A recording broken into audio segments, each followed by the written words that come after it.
प्यारे बच्चों नमस्कार। आज मैं अनीला बत्रा सरकारी senior secondary smart school Maqsooda Jalandhar से आपको 9वीं कक्षा का विषय सूरदास पढ़ाने जा रही हूँ। सूरदास जी के पद आज हम पढ़ेंगे, लेकिन उससे पहले मैं आपको सूरदास जी का एक छोटा सा परिचय देना चाहूंगी। सूरदास भक्ति काल की सगुण धारा के कृष्ण भक्ति शाखा के प्रमुख भक्त कवि के रूप में माने जाते हैं। अर्थात सूरदास जी ने अपने जीवन काल में जितनी भी रचनाएं की वे उन्होंने कृष्ण जी के बारे में की। इनके जन्म स्थान और जन्म काल के बारे में बहुत से मतभेद हैं, लेकिन फिर भी ज्यादातर विद्वान ऐसा मानते हैं कि इनका जन्म 1478 ईस्वी में दिल्ली के निकट सीही ग्राम में हुआ था। महाप्रभु वल्लभाचार्य के द्वारा इन्हें वल्लभ संप्रदाय में दीक्षित किया गया और इन्हें जन्म से अंधे होने के विषय में भी मतभेद है। यानी कई लोग ये मानते हैं कि ये जन्म से अंधे थे और कई मानते हैं कि ये जो कुछ बोलते थे इनके शिष्य इनकी रचनाओं को अपने लेखनी में बांधते थे। तो हिंदी साहित्य के इस महान कवि का निधन सन 1583 में मथुरा के पास पारसौली ग्राम में हुआ था। वैसे तो सूरदास जी की कई रचनाएं मानी जाती हैं और इसके बारे में पर्याप्त अनुसंधान के बाद इनकी जो 3 मुख्य रचनाएं हैं उसे ही मान्य किया गया है। पहला है सूरसागर, दूसरा सूर सारावली और तीसरा है साहित्य लहरी। तो इस प्रकार सूरदास जी के बारे में थोड़ा बहुत जानने के बाद अब आप लोग समझ ही गए होंगे कि इन्होंने जो काव्य लिखा है वो कृष्ण जी के बारे में लिखा है। आज के बेटे इस पाठ में जो कृष्ण जी के बाल रूप का वर्णन है, यानी उन्होंने जितने भी पद लिखे हैं उनमें से जो उन्होंने उनके बाल रूप बचपन के रूप के बारे में लिखे हैं वो हमारी 9वीं कक्षा में संग्रहित किए गए हैं। तो सूरदास जी की जो भाषा है वो ब्रज भाषा है, लेकिन बीच बीच में कहीं कहीं अवधी और पूर्वी हिंदी के शब्द भी उनकी रचना में मिलते हैं और गीति तत्व की विशेषता उनके पदों में साफ दिखाई देती है, यानी हम इनके पदों को गा भी सकते हैं। तो आइए बच्चों, सबसे पहले हम सूरदास जी के पहले पद की ओर चलते हैं। सूरदास जी का पहला पद इस प्रकार है। जसोदा हरि पालने झुलावे, हल रावे दुलराई मलहावे, जोई सोई कछु गावे। इसमें माँ यशोदा हरि को पालने में झुला रही हैं। हरि अर्थात श्री कृष्ण, नन्हा सा बाल कृष्ण, उसे माँ यशोदा पालने में झूला झुला रही हैं। हल रावे, कभी वे उसे धीरे धीरे हिलाती हैं। दुलराई मलहावे, और उसे दुलार करती हैं, प्यार करती हैं। जोई सोई कछु गावे, और जो उनके मन में आता है वो गीत गाती हैं, यानी उन्हें लोरी सुना रही हैं। मेरे लाल को आओ निंदरिया, काहे ना आनी सुवावे। अब यहाँ पर हवा को संबोधित करते हुए माँ यशोदा कहती हैं कि मेरे लाल को, मेरे नन्हे कृष्ण को नींद आ रही है, तो तुम क्यों नहीं आकर उसे सुलाती, यानी तुम उसे आकर क्यों नहीं अपनी हवा का झलती, ताकि मेरा बच्चा जो है वो सो जाए। तू काहे नहीं बेगही आवे, तो को कान बुलावे। अब माँ यशोदा कहती हैं कि तुम बेगही, बेगही का अर्थ होता है जल्दी, शीघ्र, कि तुम जल्दी से क्यों नहीं आती। तुम्हें कान्हा बुला रहे हैं, तुम्हें बाल कृष्ण बुला रहे हैं। कबहुं क पलक हरि मूंद लेते हैं, कबहुं अधर फरकावे। हरि अर्थात श्री कृष्ण कभी तो अपनी पलकें मूंद लेते हैं, यानी अपनी आंखें बंद कर लेते हैं, और कबहुं अधर फरकावे, यानी कभी वे अपने अधरों को धीरे धीरे फरकाते हैं, अर्थात धीरे धीरे हिलाते हैं। सोवत जानी मौन हुए रही रही, करी करी सैन बतावे। अब माँ यशोदा क्या करती हैं, उन्होंने देखा कि शायद मेरा कान्हा सो गया है, तो वे मौन हो जाती हैं, बिल्कुल चुप हो जाती हैं। करी करी सैन बतावे, सैन का अर्थ है संकेत, और वो बाकी लोगों को भी इशारा करके, संकेत करके बताती हैं कि मेरा कान्हा सो रहा है, तुम लोग चुप रहो। यही अंतर अकुलाए उठे हरि, जसुमती मधुरे गावे। यही अंतर यानी इसी बीच अकुलाकर, व्याकुल होकर, बेचैन होकर हरि फिर से उठ बैठते हैं और यशोदा मैया मधुरे गावे, मधुर स्वर में पुनः लोरी गाने लगती हैं। जब छोटा बच्चा उठ जाता है सोते सोते तो माँ उसे पुनः लोरी सुनाती है। यहाँ उसी का वर्णन है कि जब बाल कृष्ण, छोटे से नन्हे से कृष्ण बीच में उठ जाती हैं तो माँ यशोदा फिर से उन्हें लोरी सुनाने लगती है। जो सुख सूर अमर मुनि दुर्लभ, सो नंद भामिनी पावे। अब अंतिम पंक्ति में सूरदास जी कहते हैं कि जिस सुख को अमर मुनि दुर्लभ, अमर मुनि जो मुनि नश्वर हैं, जिनका कभी अंत नहीं है, ऐसे मुनियों को भी दुर्लभ है, ऐसे साधुओं को भी दुर्लभ है। यानी श्री कृष्ण के सामीप्य का, उनके पास होने का जो सुख मुनियों को भी दुर्लभ है, मुनियों को भी बड़ी कठिनता से मिलता है, उसे नंद भामिनी पावे। भामिनी का अर्थ होता है पत्नी, और नंद बाबा की पत्नी यानी यशोदा उस सुख को बड़ी सरलता से, बड़ी सहजता से प्राप्त कर रही है। यानी जो सुख बड़े बड़े ऋषि मुनियों को दुर्लभ है, उस सुख को, कान्हा को अपनी गोद में खिलाने का सुख, कान्हा के समीप रहने का सुख, वो नंद की पत्नी यशोदा बहुत सरलता से प्राप्त कर रही है। तो बच्चों, इस पहले पद में सूरदास जी ने नन्हे से कृष्ण के बारे में बताया है कि जब कृष्ण सोते हैं तो माँ यशोदा उन्हें किस तरह से सुलाती है। कहन लागे मोहन मैया मैया, नंद महर सो बाबा बाबा, अरु हलधर सो भैया। कहन लागे यानी कहने लगे, बोलने लगे। मोहन, मोहन यानी श्री कृष्ण, मैया मैया, माँ। यहाँ पर उस वक्त का वर्णन है जब बाल कृष्ण ने, छोटे से कान्हा ने पहली बार बोलना सीखा। तो यहाँ पर सूरदास जी कहते हैं कि मेरे कान्हा अब मैया मैया कहने लगे हैं। नंद मेहर सो बाबा बाबा, अरु हलधर सो भैया। वे नंद मेहर को बाबा कहने लगे हैं और हलधर को, अरु का अर्थ है और, हलधर यानी हल को धारण करने वाला, यानी उनका बड़ा भाई बलराम। वे नंद को अब बाबा कहने लगे हैं और अपने बलराम को अब भैया कहने लगे हैं। ऊंचे चढ़ी चढ़ी कहत जसोदा, ले ले नाम कन्हैया। अब जो कृष्ण है वो नटखट भी हो गए हैं, तो जब वो घर से बाहर निकलते हैं तो माँ तुरंत ऊंचे चढ़ जाती है अपने भवन में और कन्हैया का नाम ले लेकर पुकारती है। ऊंचे चढ़ चढ़ कहत जसोदा, ले ले नाम कन्हैया। अपने कृष्ण का नाम लेकर यशोदा पुकारती हैं। क्या कहती हैं? दूर खेलन जनी जाहू ललारे, मारेगी काहू की गैया। हे मेरे कान्हा, हे मेरे लला, तू दूर खेलने मत जा, तुझे किसी की काहू की, काहू की का अर्थ है किसी की, गैया यानी गाय, मार देगी। क्योंकि वृंदावन में सभी का व्यवसाय जो था वो गाय चराना था और वो लोग दूध और माखन और दही का व्यवसाय करते थे। तो इस तरह से वहां पर गायों की भरमार थी। तो यहाँ माँ यशोदा यही कहती हैं कि ओ मेरे कन्हैया, तुम दूर खेलने मत जाओ, तुम्हें किसी की गाय मार डालेगी। गोपी ग्वाल करत कौतूहल, घर घर बजती बधैया।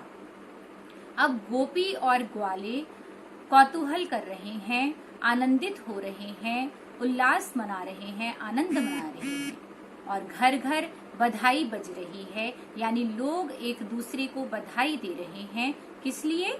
क्योंकि कान्हा ने पहली बार बोलना सीखा। सूरदास प्रभु तुमरे दरस को, चरणन की बलि जैया। सूरदास जी आगे कहते हैं, हे मेरे प्रभु, हे मेरे कृष्ण, मैं तुम्हारे दरस को तरस गया हूँ, मैं तुम्हारे दर्शन पाना चाहता हूँ और मैं तुम्हारे चरणों के बलिहारी जाता हूँ, मैं तुम्हारे चरणों पे नमस्कार करता हूँ। तो इस प्रकार बच्चों, इस दूसरे पद में श्री कृष्ण जी के उस समय का वर्णन है जब उन्होंने पहली बार बोलना सीखा और वो नटखट कान्हा जब बाहर निकल जाता था तो माँ यशोदा उसे लेकर चिंतित हो जाती थी कि कहीं किसी की गाय इसे मार न डाले।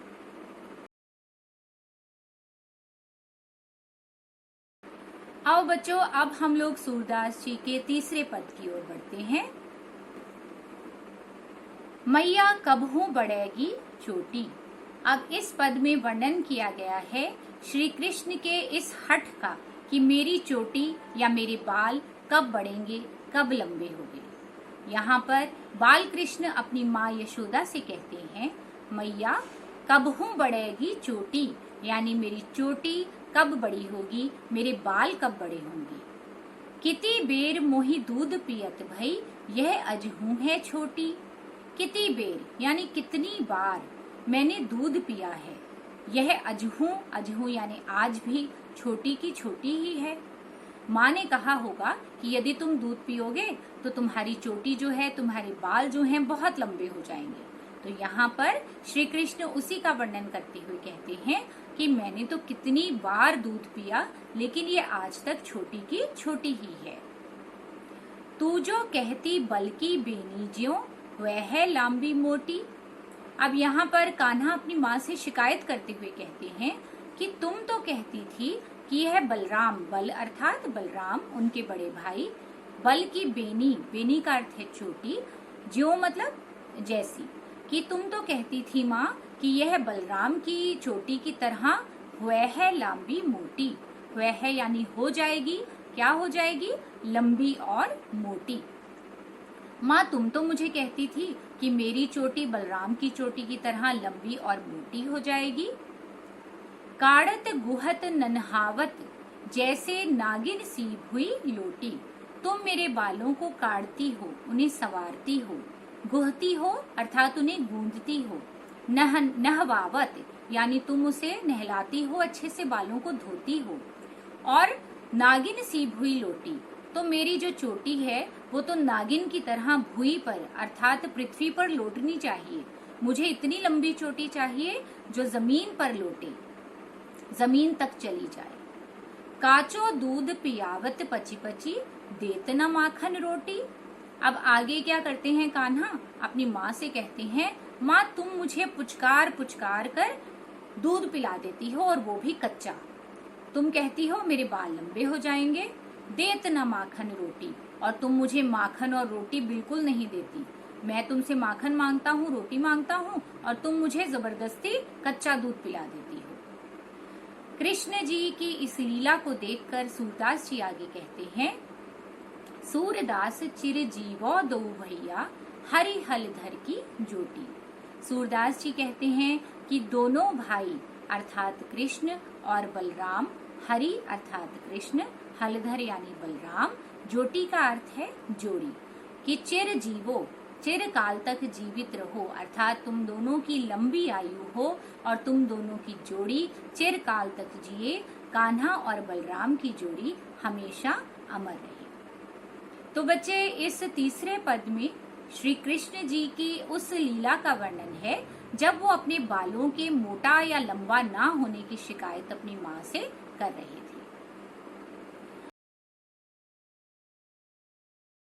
अब इस श्रृंखला में अंतिम पद जो आपकी पुस्तक में दिया है, आइए उस चौथे पद का अध्ययन करते हैं। इसमें सूरदास जी कहते हैं, आज मैं गाय चरावन जय हूँ। यहाँ पर वर्णन कर रहे हैं सूरदास जी कृष्ण जी की उस लीला का जब वो अपनी माँ यशोदा से जिद कर रहे हैं कि आज बाकी ग्वालों के साथ मैं भी गायों को चराने जाऊंगा। आज मैं गाय चरावन जय हूँ, माँ मैं भी आज गाय चराने जाऊंगा। वृंदावन के भांति भांति फल अपने कर में खेहों। मैं वृंदावन के भांति भांति यानी तरह तरह के फलों को अपने कर में, कर का अर्थ होता है हाथ, खेहों मतलब लूंगा, खाऊंगा, अपने हाथों में लेकर खाऊंगा। मैं वृंदावन के तरह तरह के फलों को अपने हाथों में लेकर खाऊंगा। ऐसी बात कहो जनी बारे, देखो अपनी भांति। माँ यशोदा कहती हैं कि तुम ऐसी बातें कैसे कर रहे हो, तुम अपने आप को देखो तो सही।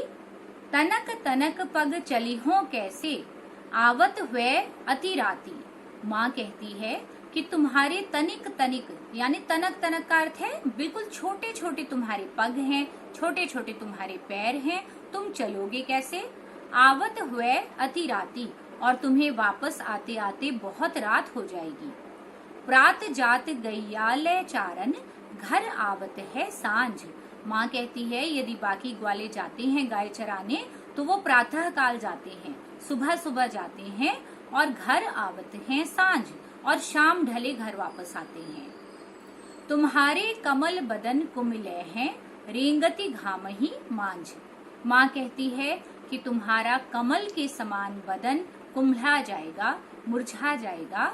रेंगत घामही मांझ, घामही का अर्थ है धूप, और रेंगति यानी घूमते घूमते, मांझ मतलब बीच। तुम्हें धूप में घूमते घूमते, तुम धूप में सारा दिन घूमोगे तो तुम्हारा जो कमल जैसा बदन है, जो कोमल कोमल बदन है, वो कुम्हला जाएगा, मुरझा जाएगा। तेरी सौ मोहि घाम न लागत। अब आगे कृष्ण जी क्या करते हैं, कृष्ण जी अपनी माँ को कहते हैं तेरी सौ, माँ मुझे तेरी सौगंध है, मुझे घाम न लागत, मुझे धूप नहीं लगती, भूख नहीं कछु नेक, और मुझे बिल्कुल भी भूख भी नहीं लगती। सूरदास प्रभु कहे न मानत, परेओ आपनी टेक। सूरदास जी कहते हैं कि प्रभु मानते नहीं, प्रभु कहेओ न मानत, वो अपनी माँ की इस बात को बिल्कुल नहीं मान रहे कि मैं गैया चराने ना जाऊं। वो कहते हैं कि सूरदास जी कहते हैं कि परेओ आपनी टेक, टेक का अर्थ है हठ, जिद, कि जो नन्हे कृष्ण हैं लगातार अपनी माँ से जिद कर रहे हैं कि माँ ना मुझे धूप लगती है, ना मुझे भूख लगेगी, मैं गाय चराने जरूर जाऊंगा, इसलिए तुम मुझे गाय चराने के लिए अवश्य ही भेजो। तो बच्चों, इस तरह से आज आपको मैंने सूरदास जी के पदों का अध्ययन करवाया। सूरदास जी का कान्हा के लिए जो प्रेम है उनके इन पदों में झलक उठता है। वो उन्होंने जितनी भी रचनाएं लिखी उसे सुनकर या पढ़कर ऐसा लगता है मानो हमने स्वयं कान्हा को अपने सामने देख लिया। तो इस प्रकार सूरदास जी के पदों का अध्ययन कीजिए और इसके शब्दार्थ को समझने का जरूर प्रयास कीजिएगा, क्योंकि ये ब्रज और पूर्वी हिंदी और अवधी तीनों भाषाओं का मिश्रण सूरदास जी के पदों में हमने देखा है। तो चलिए बच्चों, अब हम लोग थोड़ा सा इसका अभ्यास भी कर लेते हैं। तो अब आपके सामने अभ्यास रखती हूँ।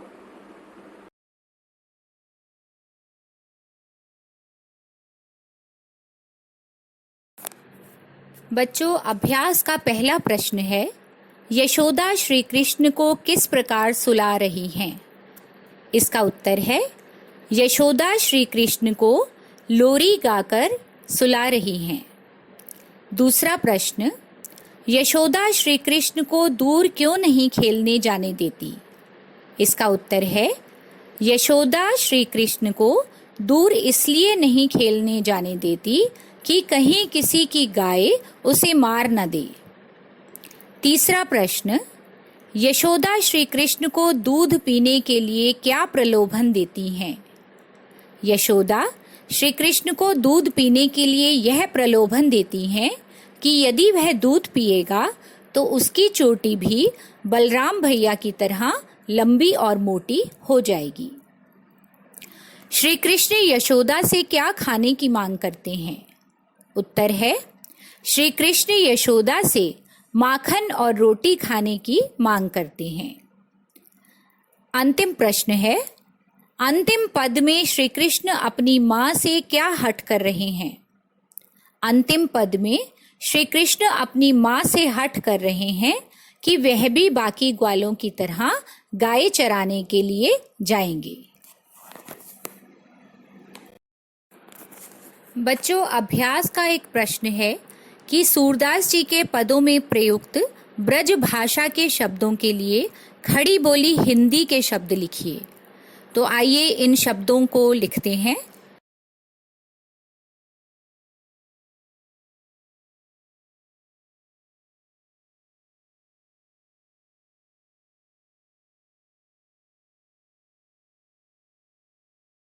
इसी प्रकार से आपको वचन बदलने का जो एक अभ्यास है वह भी इसमें दिया गया है। एक वचन से आपने बहुवचन बनाने हैं। पहला शब्द है पलक, जिसका बहुवचन होगा पलकें। दूसरा नागिन, नागिने। तीसरा ग्वाला, ग्वाले। चौथा गोपी, गोपियाँ। पांचवा चोटी, चोटियाँ। छठा और अंतिम शब्द है रोटी, रोटियाँ। बच्चों, मैं आपको संक्षिप्त में कृष्ण के जन्म की कथा सुनाती हूँ। द्वापर युग के अंत में मथुरा में ययाति वंश के राजा उग्रसेन राज्य करते थे। राजा उग्रसेन के पुत्रों में सबसे बड़ा पुत्र कंस था। देवकी का जन्म उन्हीं के यहाँ हुआ। इस तरह देवकी का जन्म कंस की चचेरी बहन के रूप में हुआ।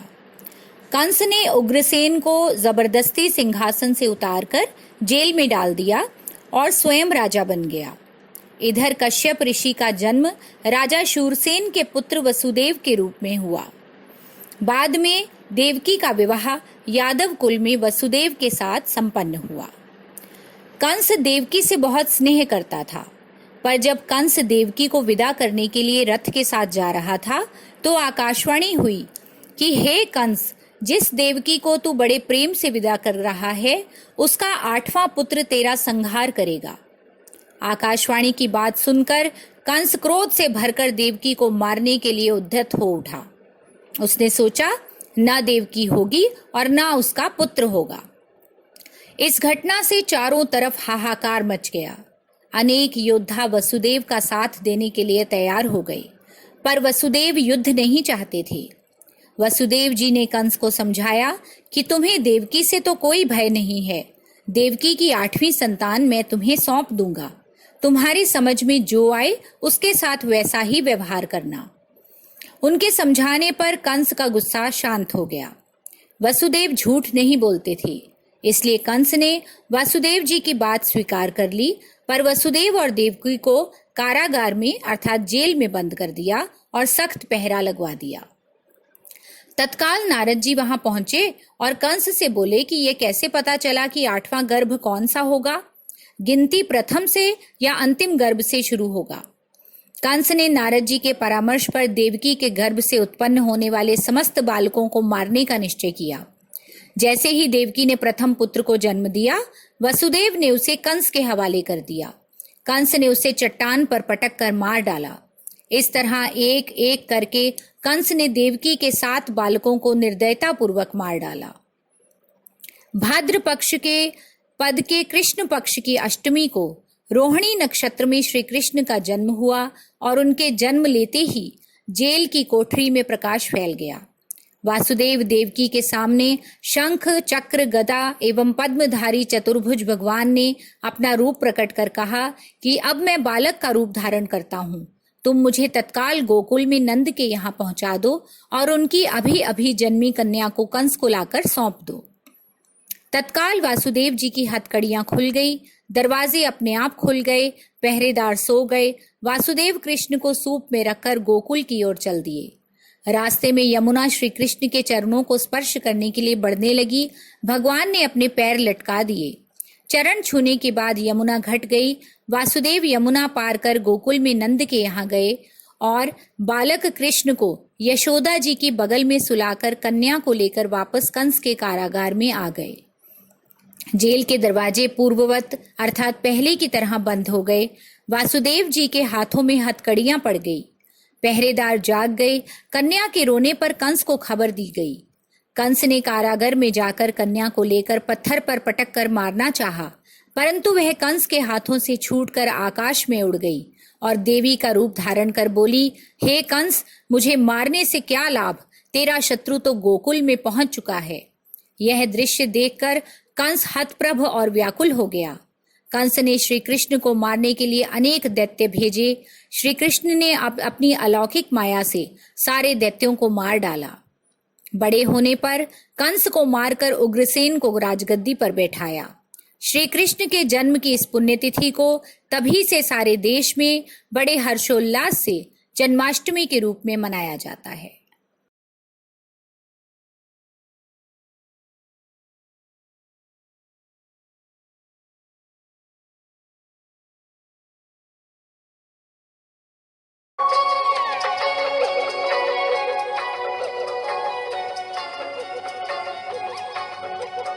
मैया कब ही बढ़ेगी चोटी, मैया कब ही बढ़ेगी चोटी, मैया कब ही बढ़ेगी चोटी, मैया कब ही बढ़ेगी चोटी। जितनी बार कोई दूध पीवत भई, जितनी बार कोई दूध पीवत भई, यह अजहू है छोटी, मैया कब ही बढ़ेगी चोटी, मैया कब ही बढ़ेगी चोटी, मैया कब ही बढ़ेगी चोटी, मैया कब ही बढ़ेगी चोटी।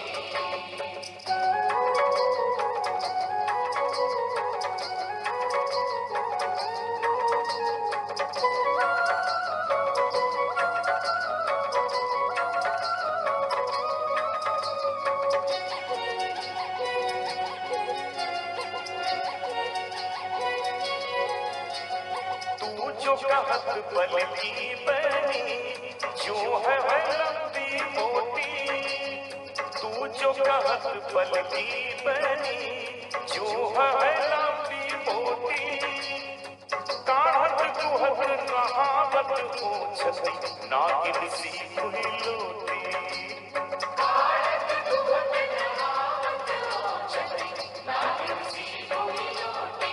मैया कब ही बढ़ेगी चोटी, मैया कब ही बढ़ेगी चोटी, मैया कब ही बढ़ेगी चोटी, मैया कब ही बढ़ेगी चोटी।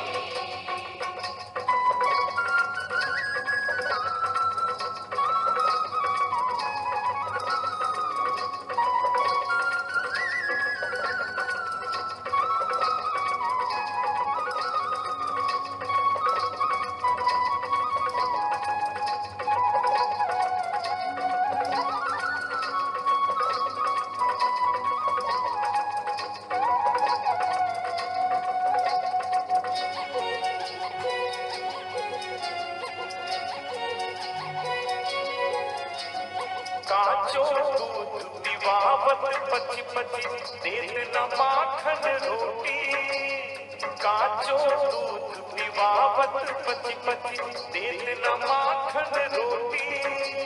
सूर श्याम चिरजीव दो भैया, हरिहर धर की ज्योति, सूर श्याम चिरजीव दो भैया, हरिहर धर की ज्योति। मैया कब ही बढ़ेगी चोटी, मैया कब ही बढ़ेगी चोटी, मैया कब ही बढ़ेगी चोटी, मैया कब ही बढ़ेगी चोटी। कितनी बार कोई दूध पीवत भई, कितनी बार कोई दूध पीवत भई, यह अजहू है छोटी, मैया कब ही बढ़ेगी चोटी, मैया कब ही बढ़ेगी चोटी, मैया कब ही बढ़ेगी चोटी, मैया कब ही बढ़ेगी चोटी, मैया कब ही बढ़ेगी चोटी, मैया कब ही बढ़ेगी चोटी। तो बच्चों, आज की इस कक्षा में सूरदास के पदों को अच्छी तरह से समझाने का मैंने प्रयास किया है। उम्मीद करती हूँ कि आप लोगों को नन्हे कान्हा के ये पद जो हैं वो अच्छी तरह से समझ में आ गए होंगे, जिन्हें सूरदास जी ने अपनी लेखनी में बहुत ही अच्छे तरीके से पिरोया है। और आप लोग समझ गए होंगे कि सूरदास जी इस बाल कृष्ण को कितना ज्यादा प्रेम करते थे, तभी वे हमें अपनी अमर रचनाएं दे गए। इस अध्याय को अच्छे से समझिए, पढ़िए और इसका अभ्यास करने का प्रयास कीजिए। आज की कक्षा यहीं पर खत्म होती है और मैं अपनी वाणी को विराम देती हूँ। धन्यवाद।